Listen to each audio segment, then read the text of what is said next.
결국은 공리주의에 대한 비판으로서 항상 제기되는 것이 음, 결국은 일종의 전체주의적 사고가 아니냐. 음, 어쨌든 이제 물론 이제 뭐 벤담이 너무나 악시모론이라고 할 만한 테제를 제출했기 때문에 최대 다수의 최대 행복 이게 두 개가 사실은 상충할 때가 굉장히 그렇습니다. 많은데 어쨌든 간에 공리라는 것이 말 그대로 저희 번역을 할 때도 사실은 지금은 이제 공공자를 쓰지만 그것도 지금도 마찬가지인 것 같은데 그 모두 공짜 이거 공공할 때 그 공짜랑 섞어서 썼잖아요. 음, 공공자하고 그러니까 어떻게 번역할 때는 유틸리티리즘을 그 공공의 음, 이익으로 번역을 하기도 하고 또 공교롭게도 공짜가 같아가지고 음, 어떤 경우에는 이제 그 공공자는 보통은 이제 한자에서는 어떤 것이 성취된 것을 공이라고 하는 경우가 많으니까 우리가 뭐 공부할 때도 그랬고 공짜를 쓰고 음, 무언가 어쨌든 성취되어서 가시적으로 드러나는 음, 이익으로도 번역을 하고 여기서도 사실은 그 유틸리테리언이즘이 가지고 있는 약간 딜레마 같은 것 같아요. 그것도 음, 과연 이 전체를 위한 이익이냐 아니면 음, 전체는 아니더라도 어쨌든 자신의 어떤 개개인의 행위가 어떠한 방식으로 베네피셜하게 이루어졌을 때를 말하는 것이냐 최대 다수의 행복을 말하는 것이냐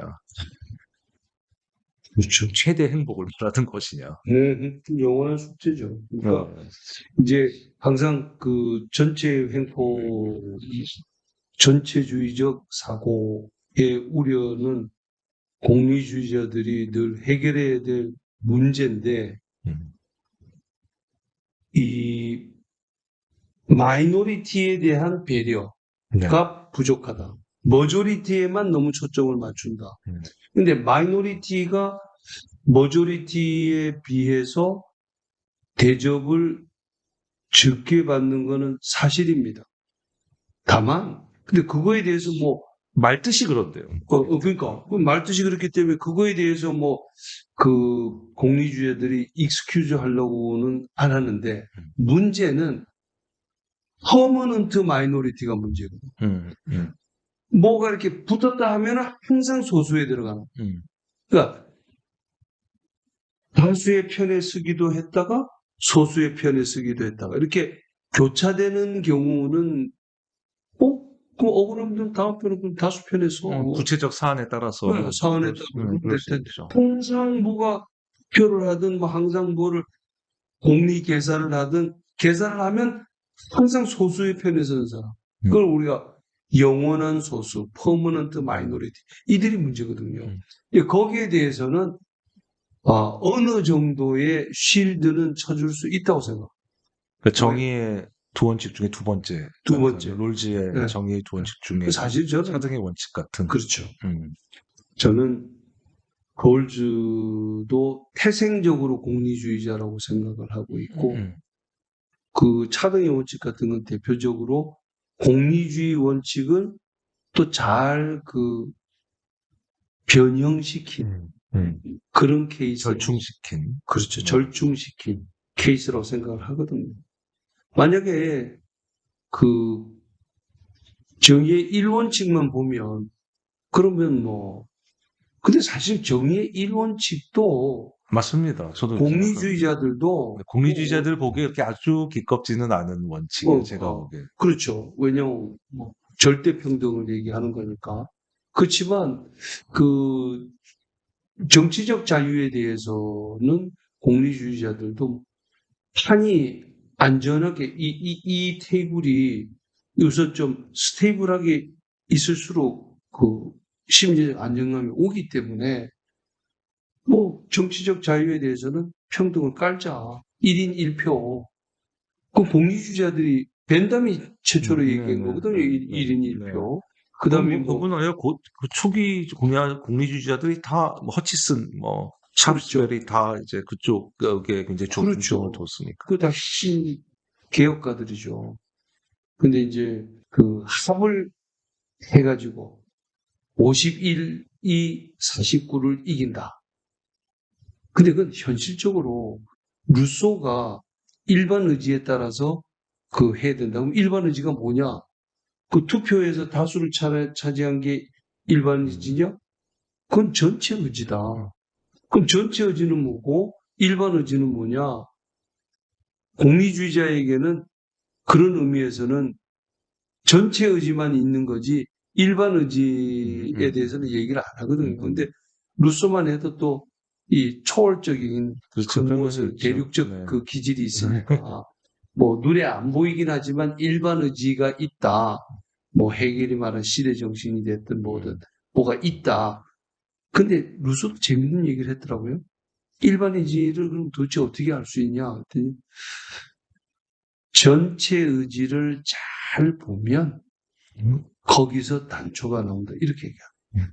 그래서 저도 깜짝 놀랐어요. 아, 이게 전체 의지하고 다른 거다라고는 분명히 얘기했지만 아무런 연관관계 없고 뭐 그러면 특정의 한 사람의 해안에서만 일반 의지가 나오고 그게 나오는 거는 아니고 그 전체 의지를 잘 보면 거기에서 일반 의지는 이런 게 아닐까 하는 그것을 연상 추론할 수 있는 단초가 거기에 있다.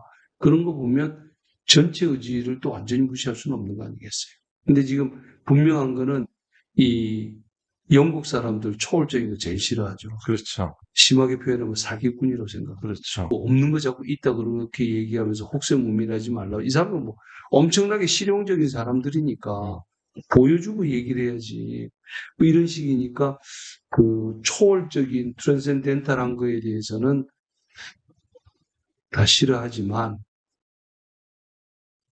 반대로 저쪽에서는 너무 세속적이고 너무 드러나서 보이고 경험할 수 있는 것에만 기초해서 모든 걸 전개해 나가려고 하는데 세상 일이 다 그러냐. 그 개념이라는 것도 눈에 안 보이는 것인데 플라톤적인 이데아만 개념은 아니긴 하지만 그래도 그런 건데 그거를 인정한다 그러면은 초월적인 게 현실을 초월하는 그 무엇도 인정해야 되지 않느냐라고 또 반박이 들어오겠죠. 네. 그런데 공리주의자들은 경험주의적 전통에 있기 때문에 그것을 너무 전면에 내세워 가지고 그 얘기하는 것을 불편해하죠. 이쪽. 근데 이제 그런 건 있는 것 같습니다. 그러니까 뭐 여기서 제 얘기를 잠깐 뭐 하자면 앞서도 말씀하셨지만 저는 이제 선생님하고 조금 의견이 다른 건 소위 이른바 의무론과 공리주의 사이에 거리가 지나치게 과장된 측면이 좀 있는 것 같아요. 일단은 말 자체가 사실 공리주의만큼 의무를 강조하는 사실은 윤리학 체계도 드물거든요. 그렇죠. 그러니까 좋은 이런 지적. 유틸리티에 따라서 다시 말해서 이렇게 되면 너도 행복하고 사회도 행복하고 하지만 이렇게 하려면 너는 반드시 이렇게 해야 돼라는 그 강제 영역이 공리주의에 사실 굉장히 강하기 때문에 의무적으로 너 이렇게 해야 돼라고 하기 때문에 사실 이제 그래서 저는 이제 구별을 할 때 이제 칸티안적인 이런 소위 이른바 의무론은 그거는 일종의 공기주의적 의무론이다라고 이제 분명하게 좀 해야 한다라고 생각하는데 그것도 이제 사실 적절치는 않고 근데 항상 어쨌든 동기주의라고 얘기들을 하니까 그러니까 이제 좀 구별은 해서 봐야 한다. 동기주의적 의무론, 결과주의적 의무론. 아, 뭐 이런 동기주의적. 어쨌든 간에 이제 그러다 보니까 개념의 착수가 자꾸 일어납니다. 이게 의무론 그러면은 공리주의가 그 대척점에 서 있다 그러면은 마치 공리주의는 의무 얘기 안 하는 것처럼 사실은 보면 더 엄격한 더 많이 하고 있죠. 의무주의인데 그렇죠. 이제 제가 이 말씀을 드리는 이유는 사실은 그 의무론과 이제 동기주의적 의무론과 공리주의 사이의 거리가 좀 과장된 측면이 있다. 서로 좀 피해의식을 가지고 있다라는 생각을 좀 하는 이유는 뭐냐면은, 단지 그것이 실질적으로 사회를 보는 시각과 사회 이론적 측면에서 진짜 뭐가 달라진다기보다는 제가 보기에는 단지 짚고 있는 어떤 도메인이 부분이 좀 다른 것 같아요. 제가 느끼기에는. 그러니까 아까 말씀하셨던 이제 칸트 말씀하셨지만 거짓말하지 마라. 그렇다고 해가지고 사실 진짜로 칸트가 무조건 거짓말하지 마라라고 얘기한 건 저는 아니라고 이해를 합니다. 아, 예. 구조상 그렇다는 거예요. 구조상. 구조를 보면 거짓말을 하게 되면 칸트가 얘기하는 도덕 법칙의 세계를 바탕으로 한 요 어떤 그 시민사회 구조가 깨진다는 거예요. 이것이 다 거짓말로 이루어지면. 예를 들어서 칸트가 생각하는 이제 시민사회 구조는 인간의 기본권이 가장 중요하고, 그러니까 인간의 기본권은 또 그것이 이제 시민들이 주권자이고, 그러면 이제 그 시민들이 주권을 행사하는 방식은 스타트를 통해서 해결을 하고, 스타트가 소위 이제 정부가에게 자신의 어떤 권리를 행사하고, 그래서 스타트가 다시 법을 통해서 이제 그 시민들을 구속하고 뭐 이런 식의, 그러나 결론적으로는 이제 기본권이 법화되는 그런 뭐 이런 구조를 머릿속에 그리고 있었던 거니까. 근데 이제 그 과정에서 뭔가 거짓말이 있게 되면, 그러면은 요 권리의 흐름 자체가 왜곡돼 버리니까 정치적인 이런 어떤 스코프만이 아니고 기본적으로 인간의 어떤 도덕 스코프 자체가 그런 식으로 되어 있다라고 이제 본 거죠. 도덕 법칙이라는 것이 이러이런 인간 사이의 갈등에 의해서 도덕 법칙이라는 게 만들어지고, 사실 그게 이제 뭐 선생님 책에는 그 역지사지하는 타입이 아니다, 칸트는 라고 말씀하셨는데, 황금률을 부정한다, 칸트는.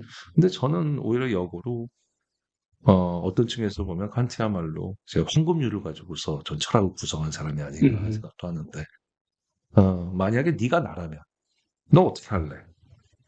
또 내가 너라면, 뭐 이걸 가지고서 이제 그 사이의 어떤 갈등 관계가 네가 나라면 또 내가 너라면으로 이제 화해시켜 가지고 이제 그걸로 법칙이 만들어지는, 그게 이제 소위 이른바 그 준칙이 보편적이어야 한다는 형태로 이제 드러나는 거라고 저는 보는데, 그렇게 보면 이제 그 칸트가 말하는 어떤 도메인은 어, 실질적인 수행 차원이 아니고 그 실행의 윗단계에서 구조가 이렇다. 라는 얘기를 하고 있는 것 같아요. 물론 이제 칸트가 이제 이론과 실천은 하나여야 한다라는 논문도 이제 쓰곤 하죠. 그렇긴 하는데, 어찌됐든, 반면에 공리주의자들은, 어, 고 도메인이 아니고 약간 밑 도메인에서, 물론 뭐, 칸트도 이 도메인에 대해서만 얘기를 한 거고, 이 밑에 얘기하지 않은 이유는 이 밑에 거 얘기하는 거는 내가 어떤 철학적 작업은 아니다라고 생각했기 때문에 그랬던 거고, 근데 요 이제 밑 도메인에서 공리주의자들은 어떻게 하면 사회가 좀 더 효율적이면서도 다른 사람들이 다 행복하게, 그래도 좀 행복에 좀 더 가깝게 만들 수 있어. 이거 매우 매우 중요한 사실은 그 사회 이론이잖아요. 사실 뭐 사회라는 게 따지고 보면은 사람들 다 개개인이 그래도 행복의 정도는 좀 높아가고, 또 합쳐도 또 전부 다 높고, 이렇게 만들기 위해서 이렇게 가는 거라고 치면 그 칸트라고 해서 공리주의적인 마인드가 없었다, 그렇게 얘기할 수는 없는 문제고, 또 공리주의자들도 어느 저 선에서 이제 그걸 공리주의자들이 연역을 싫어하니까, 위로 올라가는 걸 싫어하니까 그렇지만, 그렇죠. 어쨌든 뭐 철학이라는 것이 어쩔 수 없이 근거 찾기라고 한다면 근거를 쫓아 올라가다 보면 어느 지점에서 이제 칸트적 어떤 그런 구조를 만날 수밖에 없지 않나. 뭐 이런 생각도 사실은 저는 개인적으로는 하고 있습니다. 그러니까 그렇게 싸울 문제는 아니다. 이론적으로 싸우는 거죠. 네. 이론적으로. 그러니까 어떤 사람 그런 얘기를 해요. 최대 다수의 최대 행복, 이것도 사실은 칸트적 정언명법의 한 사례다. 뭐 또 헤어 같은 사람도 있으니까요. 그러니까 또 헤어 뭐 같은 저는 사실 그렇죠. 솔직히 저는 헤어는 칸트를 정확하게 이해는 못했다고 못했다. 저는 보이는 뭐 보는 롤즈는 입장이긴 어떻게 합니다. 생각해요? 롤즈는 칸트를 정확하게 이해했습니까? 대표적으로 이제 오해한 사람이라고 그렇죠. 생각하긴 하지만, 그렇죠. 이런 생각은 있습니다. 제가 이거 저번에 세미나에서도 했던 얘기인데, 요새 젊은 친구들이 자본주의라는 말을 많이 씁니다. 약간 희화시켜서, 내가 회사가 너무 싫은 거예요. 그런데도 못 그만둔다고. 자본주의잖아. 뭐 이렇게 얘기를 하면 그게 이제 모든 게 다 어떤 뜻을 쓰냐면 결국에는 돈 때문에 어쩔 수 없어라고 할 때 이제 자본주의라는 말을 쓰는데 이것도 사실 어떻게 보면 언어의 오용이죠. 예. 근데 그 자본주의라는 말도 좀 조심해서 써야 된다고 보는 게 자본주의라는 말은 사실은 이른바 캐피탈리즘이라는 말은 막스의 고유 개념은 아니다. 막스가 가장 이제 그 자신 이론에서 중요한 하나의 개념으로 잡아서 걔를 이제 다듬어 가지고 역사 발전 5단계설 안에 집어넣어서 한 어떤 역사적 단계를 말하는 말이에요. 근데 그러다 보니까 이게 역사적 단계를 벗어난 뭐 이제 아주 뭐 다양한 형태로 물론 또 워낙 막스가 자본주의는 극복의 대상이라고 했으니까 뭐 어쨌든 이런 식으로 이제 오용이 되고 합니다. 근데 이제 그걸 보면서 느낀 게 만약에 자본주의라는 말이 일종의 시장 경제 같은 걸 말하는 거라면 막스는 사실 그걸 말한 거니까요. 부르주아 경제 체제를 말한 거니까. 만약 그렇다면 인류 역사상 단 한 번이라도 안 그랬던 적이 있었냐? 지정은 늘 있었죠. 저 공리주의 같은 것 같아요. 인간이 공리적으로 안 산 적이 있나요? 아마 생존하기 쉽지 않았겠죠. 뭐 원시 시대든 뭐 언제든 언제나 인간은 효율적인 걸 따지게 되고 어떻게 하면은 좀 더 행복할까를 항상 생각해 왔고 그러면 어떤 구조가 나를 행복하게 만들고 또 내가 행복하려면 사회도 행복해야 되고 이 생각을 근대에 와서 갑자기 하게 되겠냐는 거예요. 아니라고 보거든요. 그러니까 공리주의는 그냥 어떻게 보면 삶의 디폴트입니다. 제가 보기에는. 제가 어떤 판단을 내릴 때 저의 베네핏을 생각하지 않고 제가 뭐 아무리 철학한다고는 하지 철학인이라고는 하지만 어떻게 제가 행위를 하겠습니까? 사실은. 그런데 이제 오히려 칸티안적 사실 그 칸트뿐만 아니라 저는 벤담도 마찬가지라고 생각하는데 벤담이 되었든 허치슨이 되었든 무슨 샤프트베르가 되었든 뭐 칸트가 되었든 이 사람들의 생각은 조금 약간 특이점이 있는 커즈웰 얘기들 하잖아요. 특이점이 있는 생각인 거예요. 그 시기에 무언가 자신들이 좀 추상화시켜가지고 이 문제를 한쪽에서는 권리 중심으로 만들고 그래서 어떤 추상적 체계를 꾸리고 한편에서는 이제 공리를 가지고서 추상적 체계를 꾸리고 이제 공리주의는 사실은 따지고 말하면 법론에 관련된 얘기잖아요. 공리주의니 뭐 의무론이니 하는 것이 그러다 보니까 이제 근대법이 생기면서 그렇게 이제 뭔가 추상적 층위에서 이론화된 것이지 근원적으로 따져보면 권리는 저는 좀 인위적인 것 같아요. 그러다 보니 공리주의자들이 받아들여서 어려운 거예요. 이거 부자연스러운 거예요.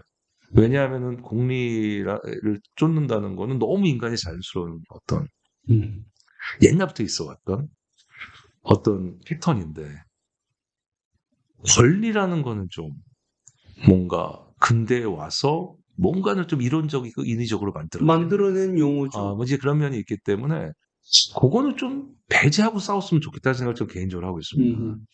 그러니까 좀 의무론하는 사람들도 이 자연스러운 어떤 이런 공리를 쫓는 추구하는 이런 인간의 본성을 부정하고서 뭘 어떻게 하겠어요. 이거 너무 자연스러운 건데. 근데 한편으로는 또 공리주의자들도 이 의무라는 것이 좀 어떤 독특한 함의를 가진 거라는 걸 좀 이해하고 이게 무너지면 그래도 근대 사회가 무너진다라는 어떤 이런 게 좀 있어야 되지 않나라는 생각은 좀 개인적으로 하고 있습니다. 제가 말이 좀 길었습니다. 네.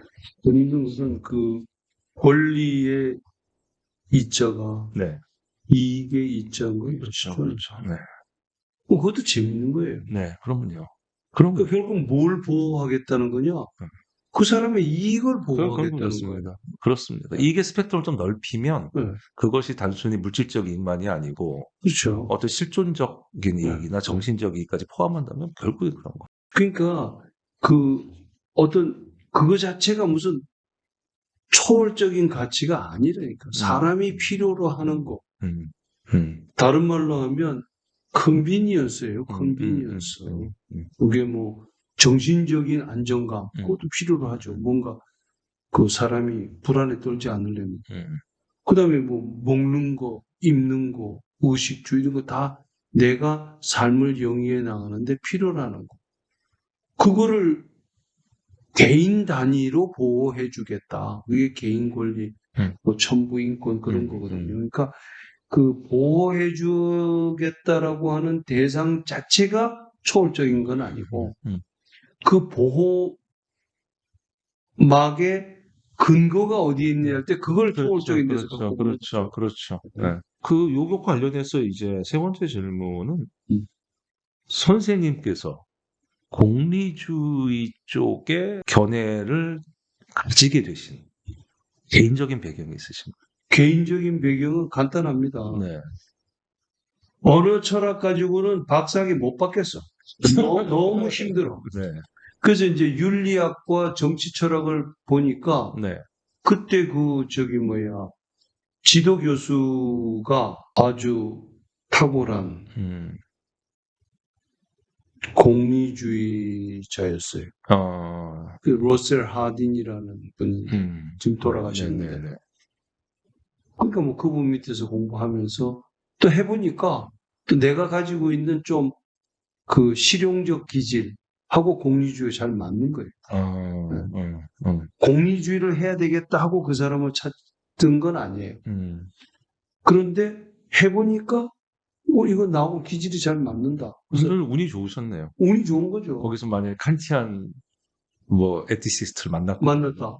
거기서 만났죠. 알렌 거월드라고. 거울스는 칸티안이라 뭐 봐야죠. 그래도 칸티안이죠. 쉽게 봤을 때, 네, 네. 뭐 자기 스스로 할 때 일단 본인은 그렇게 말씀하시죠. 뭐 그러니까 헤어가 칸티안이라고 하듯이. 그러니까 이 소위 영미권의 그 칸티안 중에서 뭐 로버트 노직은 칸티안 제대로 잘 들어맞는 칸티안이라고 생각하세요? 노직은 스스로 칸티안이라고 생각을 하지.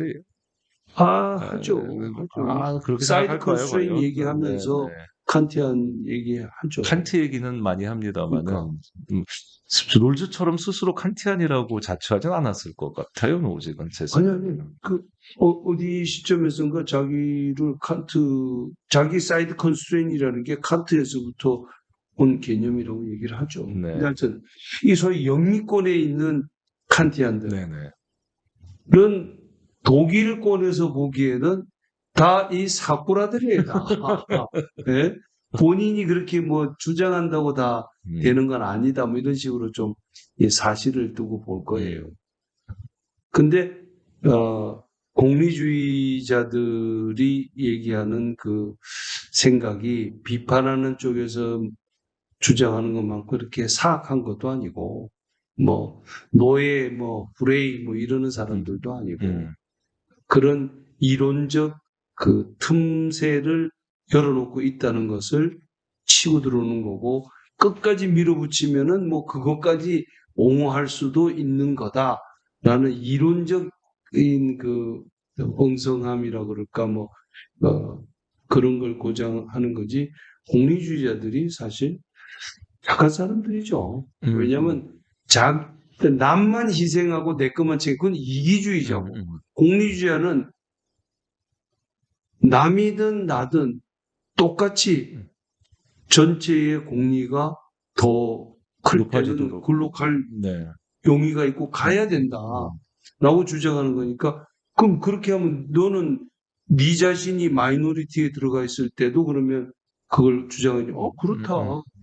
이런 부분들을 잘 저쪽에서는 바이를 안 하죠. 공리주의자들은 항상 자기 자신이 다수에 포함되어 있을 때에만 또는 있다는 전제하에서 다수의 이걸 주장한다? 아니죠. 계산해 보니까 내가 지금 현재 처해 있는 위치가 마이너리티야. 그럼 그때는 또 편리하게 공리주의를 버리냐? 그럼 그렇다 하더라도 해야 된다. 그러니까 아까 이제 서두의 철학이라는 것이 결국에는 어떤 개념의 질착탁말을 하는 직업, 철학자는 개념의 장인, 개념 디자이너, 개념 디자이너, 컨셉 디자이너. 그런 표현을 말씀을 하셨는데, 뭐 전적으로 동의하고요. 그런데 또 한편으로는 개념이 가지고 있는 또 하나의 문제는 제 개념에만 너무 무게중심이 가게 되면 굉장히 도그마틱해지고 그렇죠. 관념주의로 가겠죠. 또 그리고 이제 그것뿐만이 아니고 그걸 가지고 자꾸 너무 장난을 하게 되고 또 한편으로는 또 누구 어떤 설득 구조에 있어서도 개념의 어떤 화려한 어떤 이런 구조만을 이야기하면서 사람들을 호도할 수도 있다고 저는 생각을 합니다. 물론 내가 개념이라는 게 양날의 검을 가지고 그렇죠. 있는데 그 위험이 있죠. 공리주의의 가장 큰 어떤 장점이랄까 어떤 그 미덕이랄까 하는 거는 제가 생각할 때 그 개념의 장난으로부터 그래도 가장 자유로운 개념의 장난에 개념의 어떤 이성의 관계에 빠지지 않을 수 있는 체계가 아닌가라 생각을 합니다. 왜냐하면 1번 첫 번째로 언제나 구체적인 걸 가지고 하기 때문에 그렇죠. 보여주는 것도 이렇게 뜬구름 잡는 얘기가 아니라 언제나 구체적인 걸 가지고 이러다 보니까 이런 결정을 할 수밖에 없었어라고 하니 그러니까 힘들죠 공리주의자들은 저쪽에 이제 다른 그 개념을 가지고 하는 사람들보다 훨씬 많은 준비를 해야 하고 많은 자료를 가지고 있어야 하고 그러나 그것이 힘들지만 한편으로는 어쨌든 어떤 표현이 좋을까요? 영어로 하자면 사운드함을 좀 잘 유지할 수 있는. 그게 어떻게 보면 사실은 우리가 사회를 얘기할 때, 이상적인 걸 얘기하면은 대부분 많은 경우에 너무나 많은 사람들이 희생되고 행복이 손실되고 이런 경우들이 너무 많이 보지 않습니까? 역사적으로. 그렇죠. 오히려 사회를 끌고 가는 어떤 더 바람직한 힘은 사운드니스, 건전함 이런 것일 수 있기 때문에 그런 어떤 논리적인 이론적인 엄밀성을 떠나서 그런 사운드함이 을 공리주의 하나의 미덕으로 본다면 그렇다면 사실은 공리주의가 훨씬 더 한국에서도 거부감 없이 받아들일 수 있지 않나 싶을 생각이 듭니다. 한편으로는 또 허수아비 논쟁들을 너무 많이 하고 있기 때문에 또 한국 사람들은 이상하게 또 남의 얘기 듣기 싫어하고 또 철학자들조차도 그러니까 그냥 듣고 근거가 이렇구나라는 걸 잘 이해하고 또 자신의 어떤 근거를 더 발전시키고 그러면 될 텐데 꼬리표를 붙이는 순간 이미 레이블링하죠. 나는 얘기 안 해! 뭐 이렇게 돼버리니까 그것도 좀 사실 좀 안타까운 현실이 아닐까. 철학적 토론에 익숙치 않은 거죠. 그러니까요. 물론 저는 공리주의자가 아닙니다만, 그럼에도 공리주의가 가지고 있는 미덕에 대해서는 이해하려고 노력을 하고 있습니다. 오늘 긴 시간, 함께 해주셔서 대단히 감사하고요. 어떻게 즐거운 시간을 보내셨나요? 즐겁기만 한 게 아니라 많은 걸 얻어가는 것 같습니다. 어떤 걸 얻어갔습니까? 요즘 제가 내세우고 있는 게 깨달음인데, 네. 깨달음들이 이 책도 사실은 깨달음에 대한 책이죠. 맞습니다. 철학이 궁극적으로 추구해야 될 덕목이 깨달음이죠, 저는. 맞습니다. 오늘 대단히 감사합니다. 감사합니다. 네, 오늘 이렇게 롱테이블 3번째 시간 진행했고요. 철학자 김영철 선생님 모시고 많은 이야기를 나눴습니다. 사실은 이제 이번에 새로 나온 철학의 힘, 물론 이거 이제 개정판이기는 한데요. 그래도 이제 많은 곳을 손질을 하셔가지고 훨씬 더 깔끔한 형태로 나왔고요. 2024년 7월 25일에 서삼독이라는 출판사에서 출간이 되었습니다. 오늘 이야기는 그래도 이제 이 책만이 아니고 제 선생님이 가지고 계신 여러 가지 철학적 어떤 그 통찰들, 견해들, 그리고 사회를 어떤 식으로 바라보는가, 철학을 어떤 식으로 바라보는가. 물론 이제 이 책에 다 녹아 있습니다만 이러한 이야기들을 포괄적으로 나눠보았습니다. 다음 시간에도 또 훌륭한 선생님 모시고 또 좋은 이야기 나눠볼 수 있도록 하겠습니다. 대단히 감사합니다.